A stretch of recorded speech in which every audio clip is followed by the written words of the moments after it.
Hello and welcome to Tremenheere Sculpture Gardens. For the past 2 weeks I've had the incredible opportunity to experience life as a gardener here. So join me now for a tour of some of my favourite plants and sculptures that can be found here. Let's go.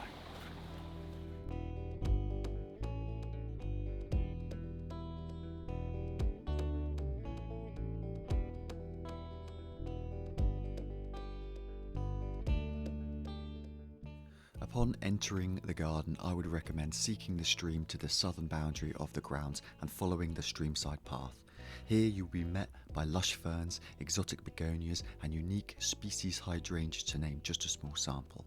In midsummer, the strawberry saxifrage, or mother of thousands, flowers profusely with its dainty pixie-like blooms, offering a semblance of the fae, which is accompanied by Lisa Wright's sylvan figures that whisper from the shadows and watch with uncanny, lifelike eyes.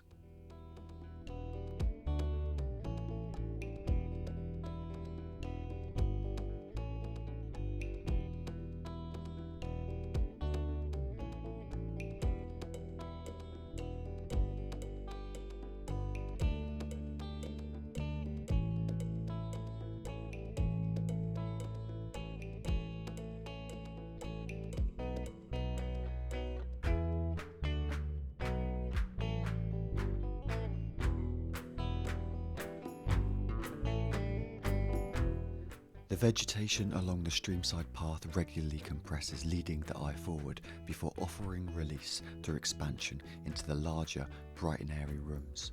The breathing space is an opportunity to stop and enjoy the many forms of foliage on display. Neil Armstrong, the director, is conscious of and plays into this gardening style. He is careful not to overdo colour, but instead relies on contrasting textures, bold architectural forms and the many verdant joys made available from a subtropical planting scheme.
Along the way you begin to appreciate how this truly is a plant person's paradise.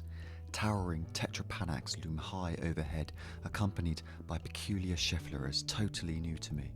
I find the Araliaceae or ivy family to be ever intriguing, and these uncommon scheffleras offer great form and interest with their delicate, sometimes colourful, fresh new foliage.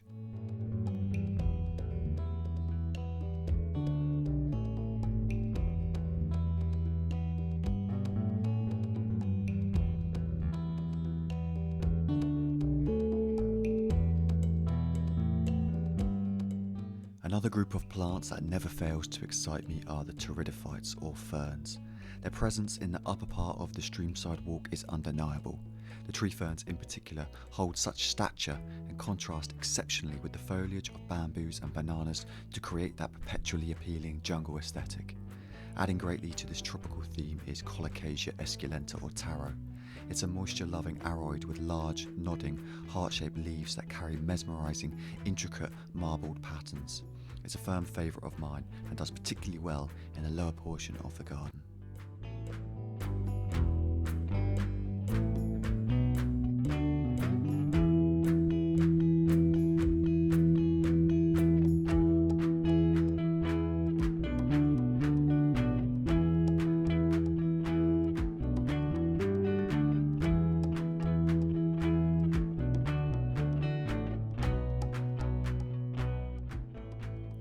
As we make our way through the landscape, the planting scheme changes in accordance to increasing light levels and decreasing moisture.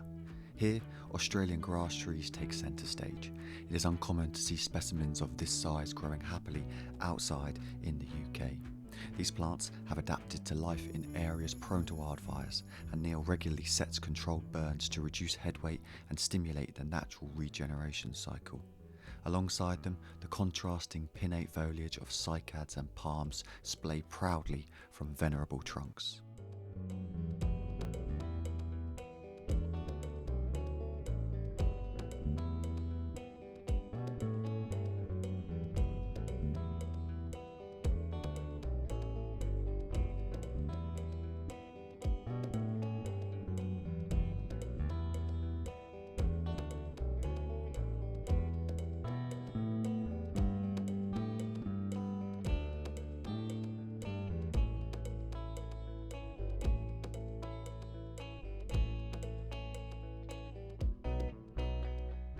Colour is usually a secondary factor to the planting scheme, generally preferring to leave the eye-catching hues to the artwork. However, at this time of year, the middle terrace cries out with fiery tones, with the mass flowering of Watsonia and Hemerocallis igniting the south-facing slopes.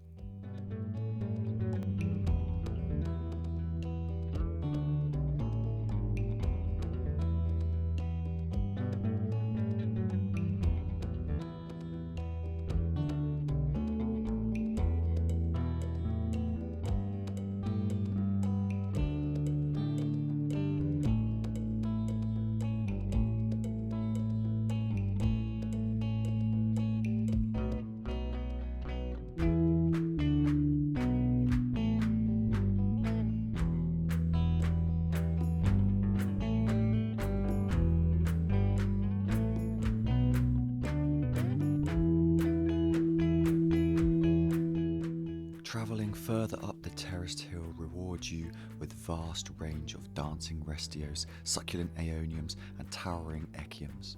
Here at the pagoda you can spy glimpses of St Michael's Mount beyond the lush subtropical foliage.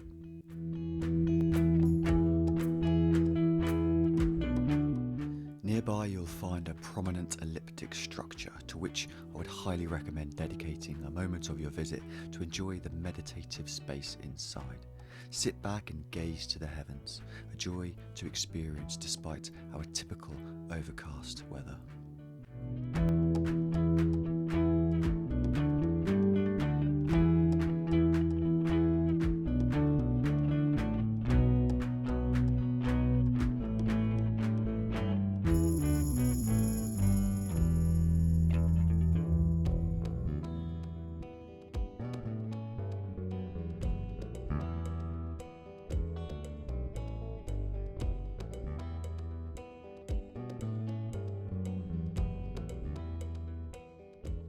The area surrounding the Camera Obscura is possibly my favourite part of the garden.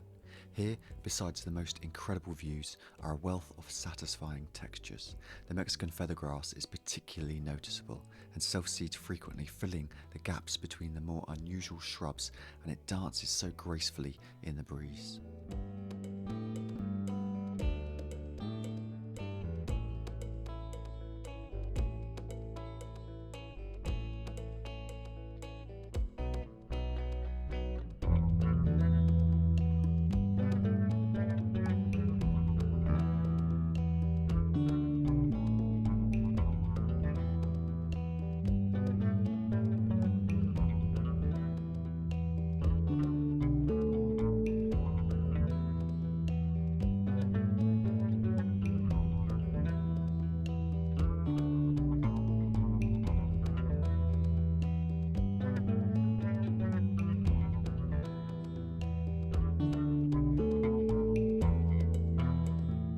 Beyond, the trail leads through a piece of mature woodland.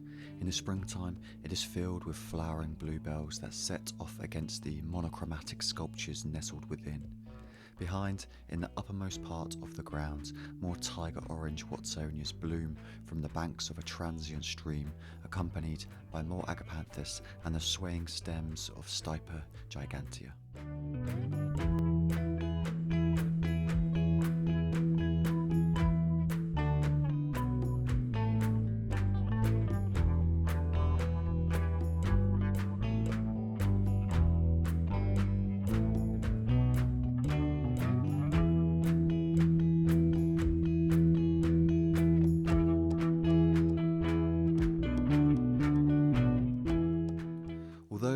plant has a rich history dating far back into the past millennium, the gardens only truly began to be established less than 30 years ago. It has undergone radical transformations in that time and has developed a unique characteristic, rightfully earning it a place as one of the great gardens of Cornwall. Year on year, the hard landscape is cleverly developed, and I can only imagine how incredible this space will be in another 30 years or so when some of the exotic trees and shrubs are well into maturity. And I know I shall greatly enjoy aging alongside this garden.